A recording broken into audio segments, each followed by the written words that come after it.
ગયો છે અને બધા એ અંદર આવી ગયા છે ગોવર્ધનની અંદર વરસાદ પડે છે અંદર આવી ગયા અને અહીંયા આપણે પણ સરસ મજાનો ગોવર્ધન બનાવ્યો છે આ કહેવાય છે કે અહો ભાગ્ય હોય ને તો આવા ભગવાનની પૂજા કરવાનો લાભ મળતો હોય છે કાલે વાત થઈ હતી કે ગોવર્ધન બનાવો છે શેનો બનાવો ત્રણ પર્વતો હોય પણ આ ધાન્યનો બનાવ્યો ધાન્ય એટલે શું કે ઘરની અંદર આપણે આની વગર ચાલવાનું છે નહીં તો આવા અમૂલ્ય લાવો લેવા માટે પડાપડી થતી હોય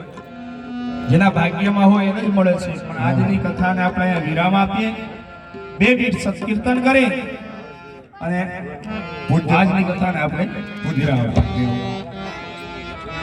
जय जय राधे राधे श्याम जय जय श्री वृंदावन राम जय जय राधे राधे श्याम जय जय श्री वृंदावन धाम जय जय राधे राधे श्याम जय जय श्री वृंदावन धाम जय जय राधे राधे श्याम